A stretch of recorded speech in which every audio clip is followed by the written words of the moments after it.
Okay, guys, what's up? So, in case you don't remember, this is going to be the third episode of the Snow Queen quest of Persona 1.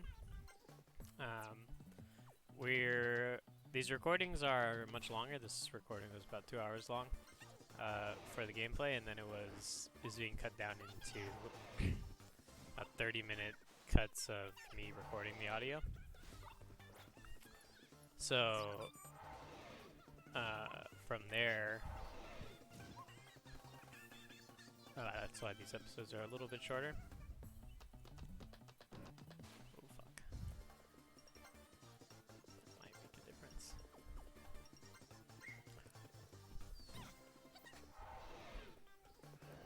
But this is right about where we left off last time. From this VOD. But when we left off, we were making our way through the Hypnos Tower, which is going to be the first tower that we progress through. Hypnos Tower is very sleep themed, so once we finish up with a lot of these small encounters, I do try to talk to a lot of these just so I can get some cards back. Starving for cards is going to be a big thing in this run, and starving for levels is going to be a big thing in this run, for sure.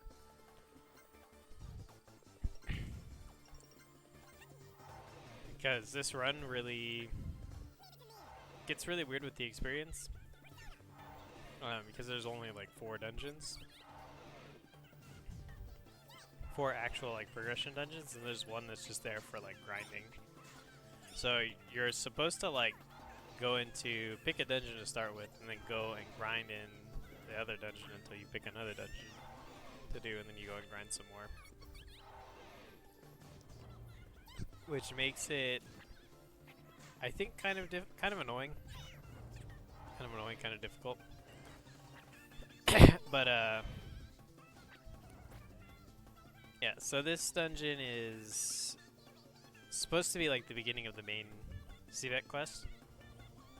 But we're going to run into a lot of enemies that we would encounter early into Seabeck. Mostly like the Seabeck building and the police station.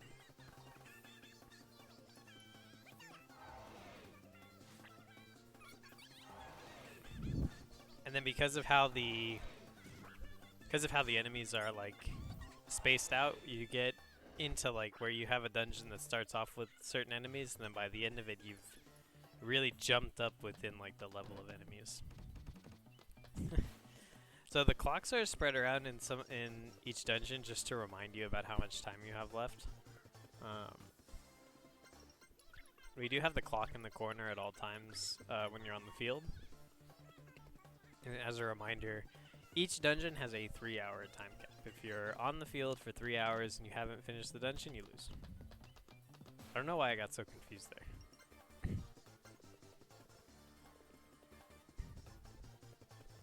So, something I don't think I've talked about too much is there's 2 like optional resources that you pick up as you go through this adventure. The first is the mirror shards, and the second is ambrosia. So the mirror shards are rewarded and are required to get the endings. Depending on how many you have, you get either the good or the bad ending. There's 12 pieces in total. If you have less than 8, then you get the bad ending. If you have more than 8, you get the good ending. But this run, I'm going to get all 12 of them. And then there's ambrosia. Ambrosia is used to get ultimate personas. You gain ambrosia based on the order you do the dungeons in. So in order to get all 5 ambrosia, you have to do the dungeons in certain orders. And it's mostly like by challenging yourself. So if you do the 2 later dungeons before Hypnos, then you get ambrosia. If you do Hypnos first and then like Thanatos Tower, which is the hardest, you get some ambrosia.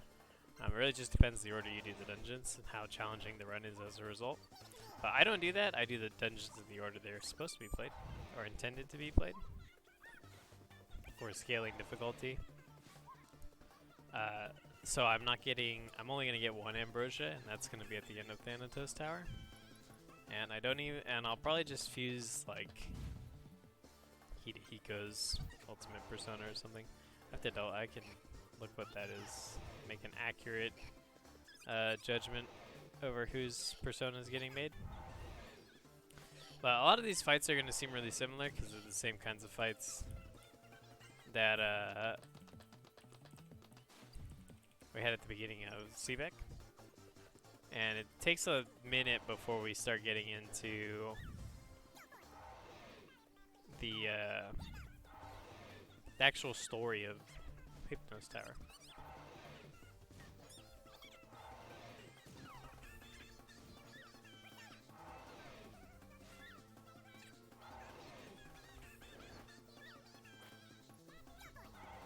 That sucks.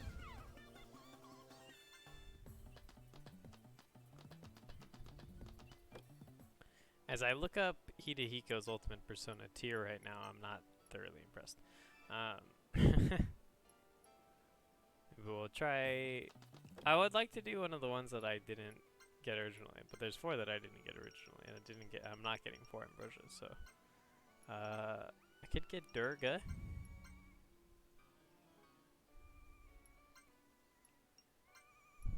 Let's see. Durga is not bad. We'll do that. Yuka's is Frey.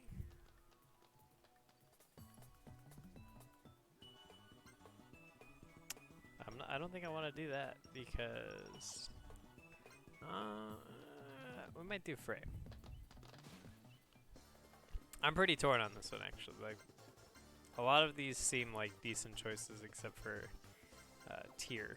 That's just because his abilities are not great, in my opinion.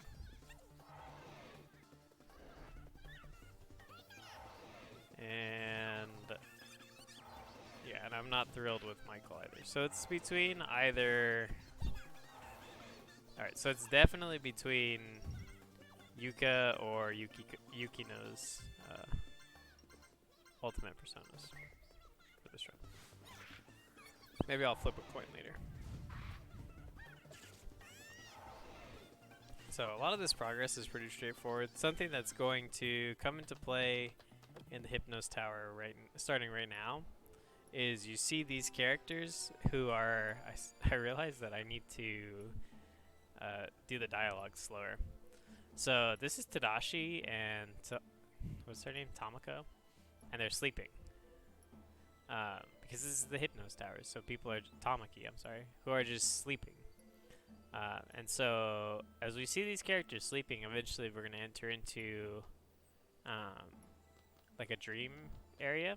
And it's going to be rooms where you experience the dreams that they're having, and you can wake them up. By waking them up, we get mirror shards, so that's why we have to do these. Now that is optional, because you don't have to enter the dream space. And it's mostly to give these side characters some story, because they don't really have any story in the main quest. They just kind of like, you interact with them a little bit in some areas, and then they're just gone. So we've established that the 2 lovers are sleeping, the nurse is sleeping, the principal and the vice principal are sleeping.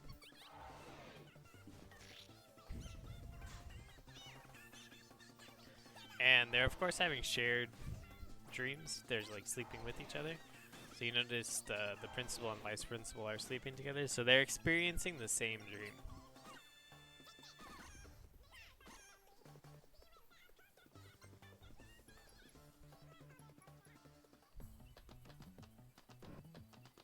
And so that's what this room is. This is going to let us into the dream area.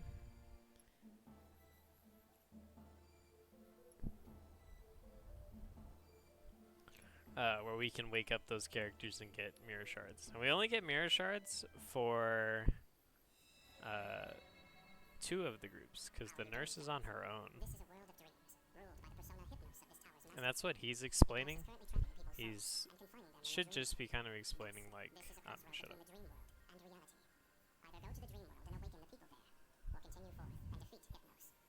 is yours. But remember, there is a limit to the time you are given. So I don't remember what he said. I can't hear the VOD as I'm doing this because I'm doing this straight through OBS. But more or less what happens is we enter the dream. We can go into the dreams and wake these people up, or we can let them keep on dreaming. So by waking up the couple, we'll get a mirror shard, and by waking up the principal and vice principal, we'll get a mirror shard. And then waking up the nurse is just optional. But if you don't have a guide, and if I didn't just say it, then you wouldn't really know who gives you what. So you just wake her up, just because.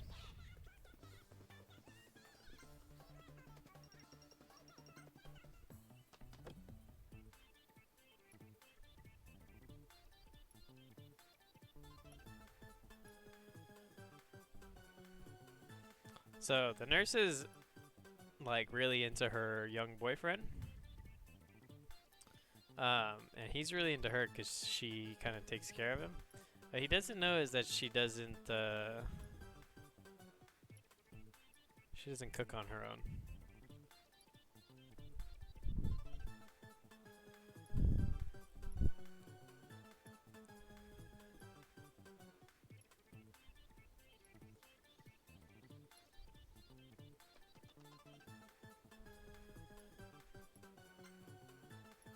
Yeah, so you just pinch them to wake them up when he's out. This area is very small, and these are a lot of the like Seebeck enemies, like the Yakuza. And we just run around here to find the rooms and wake these kids up.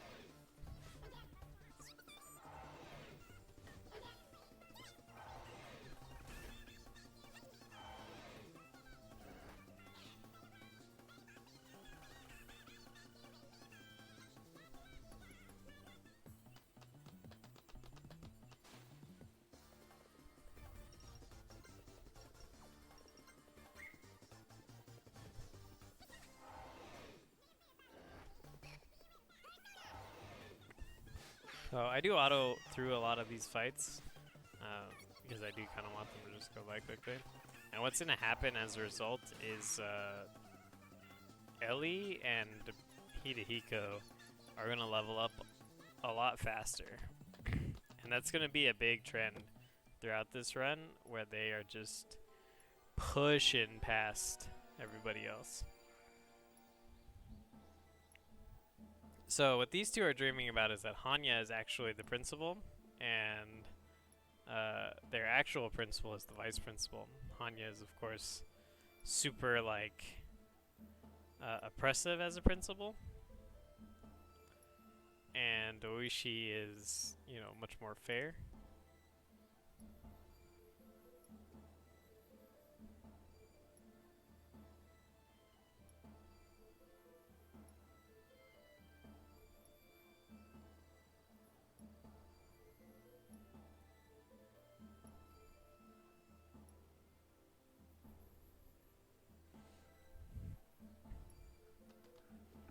So we're just gonna pinch them real quick.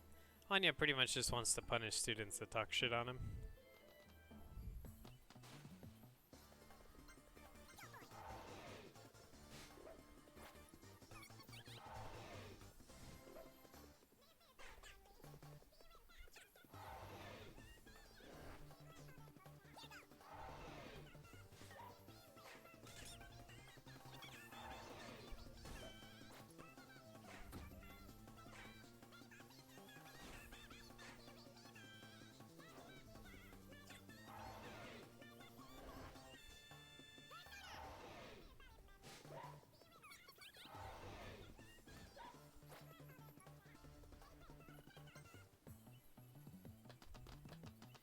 This is me like getting confused on where to go.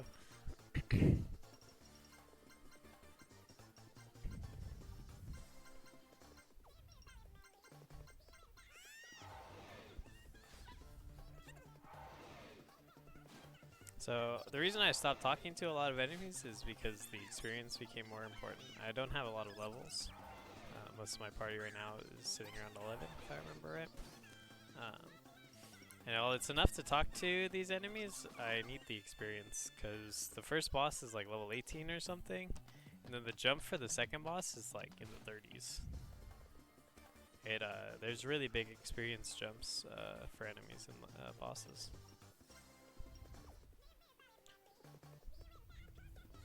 Yeah, see, I can't even talk to these. I'm sorry. I misspoke, assuming that I could talk to them, but I actually can't even do that, so.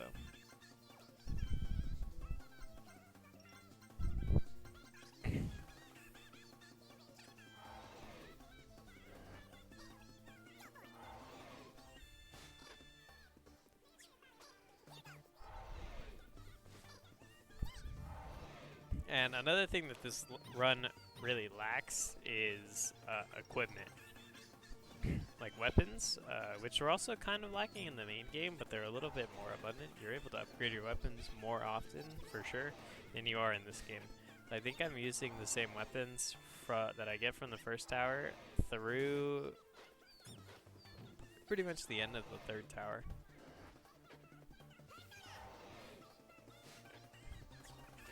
I don't feel that there's a lot of opportunities to change, and some weapon types are just not represented well. Like ISA's whips, which you don't find a lot of. There's a gun store, so you can upgrade your guns quite often. Pretty much after every dungeon, you can upgrade your stock, but you know, that doesn't. For a character like ISA who uses pistols, that's not great.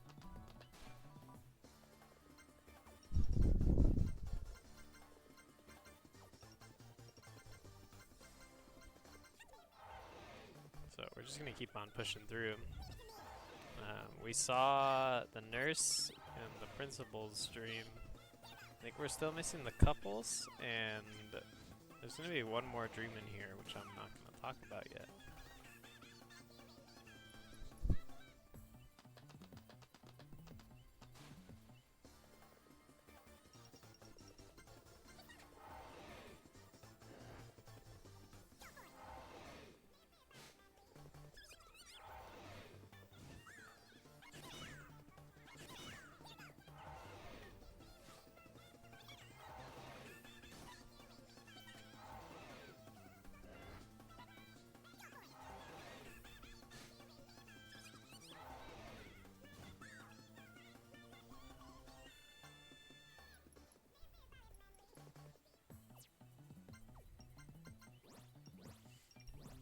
I don't have access to a lot of healing magic at this point either, so I'm really relying on medicine to keep my party nice and healthy.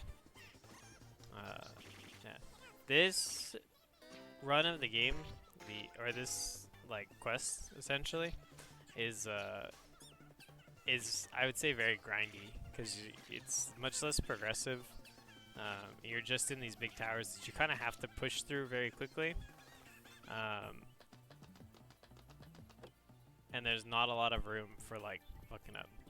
So they dream about just telling each other how much they love each other, which is, you know, kind of lame.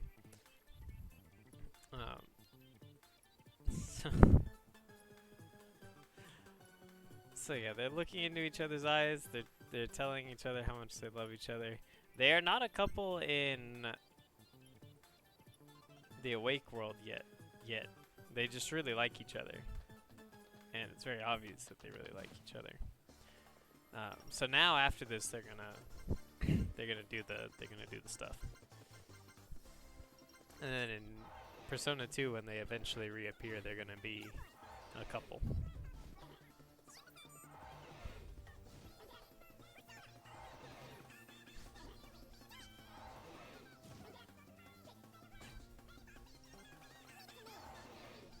I think Tamaki is an interesting character because she's supposed to be the female protagonist from SMT If. I think is like how that's supposed to work. She's like actually supposed to be, and then just for reasons like the events of that game don't come up.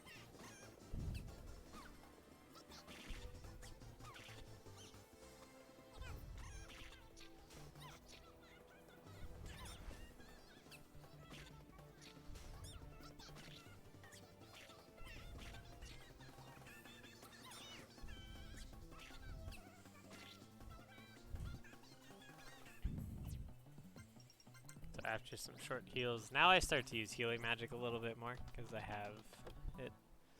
So this is not somebody that we know. This is actually the master of this tower.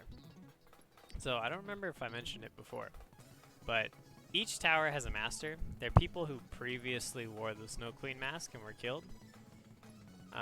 And then she brought them under, and now they run these towers with their personas. So Kumi here likes to sleep. She likes to dream because she had a lot of pressure put on her by people in the real world who, you know, her family always overly pressured her to be more serious about school and whatnot, and she just wanted to, you know, do extracurriculars. And her, the people she did extracurriculars with, like drama, wanted her to be more serious about those, and she's trying to be serious about school too. So sleeping, when she gets to sleep and have nice dreams, is like her real escape, which is why she puts everybody to sleep.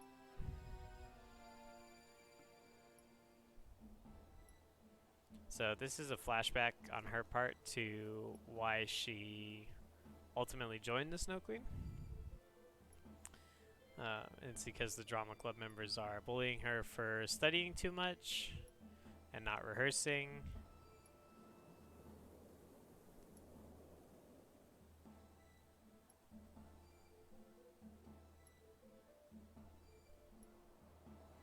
Right, but her parents heavily pressure her to be number one in her class, kind of thing.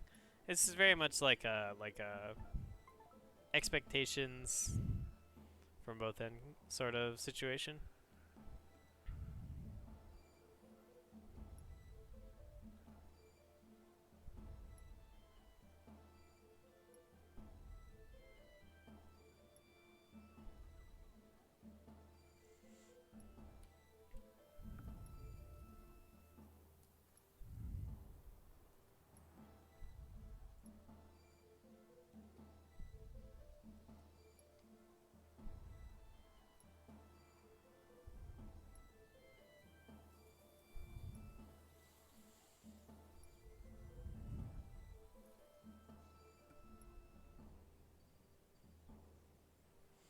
And then we get to further see this when it comes back on her from the other end, where she's being reprimanded for being in dramas, or being in drama.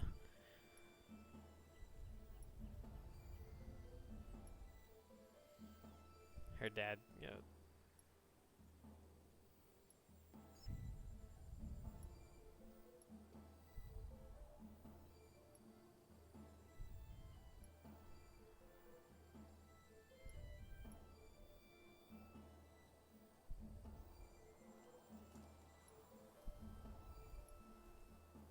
her dad gave up all the things that he loves so that he could, you know, work and be successful, and so she needs to give up the things that she loves to work and be successful.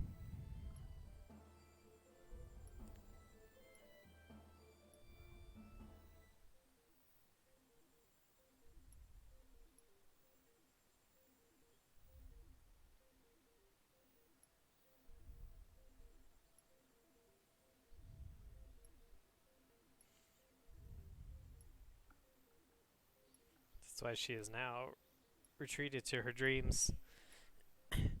So there's actually two ways this can go after this, because you can wake her up. And if you wake her up, the boss fight is harder. If you don't wake her up, the boss fight is easier. And I did decide to challenge myself a little bit, so I'm going to wake her up.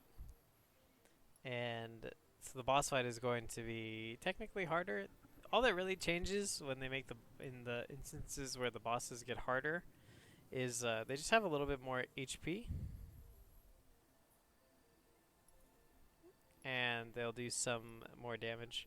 Some of them will trade out spells, but I think they're usually like more sideways trades as opposed to like getting better spells. They're not like trading Augie for Augie Dine or anything, right?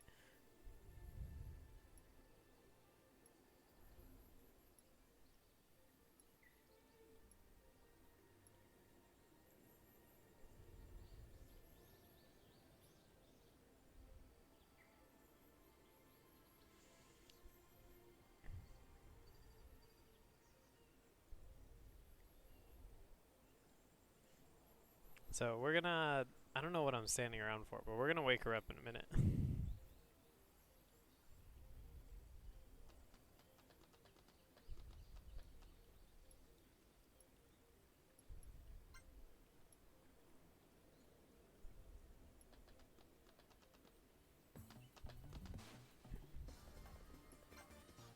So she'll have been woken up now.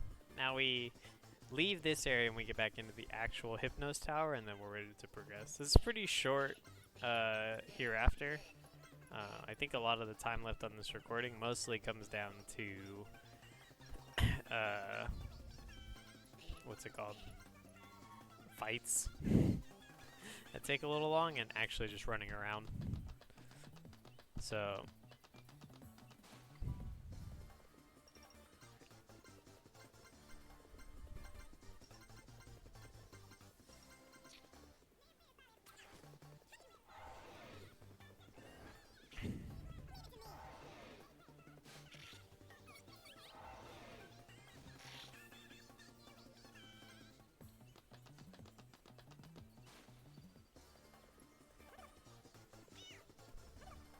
we're gonna be back to progressing pretty quickly.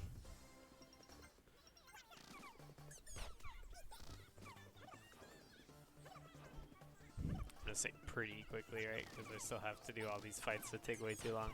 These enemies are weak to gun, if I remember right. I don't remember from looking at it right now. Yeah, they're weak to gun. They're still kind of difficult because they heal, and my guns do not do a lot of damage.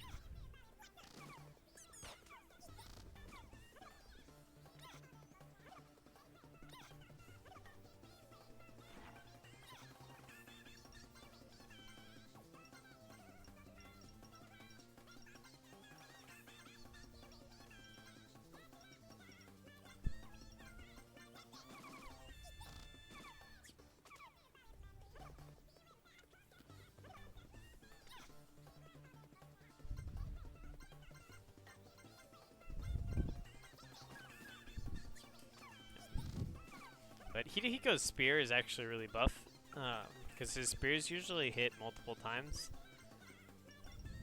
and they do a good amount of damage. So this fight only slows down right here because I lose access to it, but I can just Zon. Oh, never mind. Yeah. Moral of the story here, fighting angels fucking sucks.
So I'm actually going to pause the recording right here.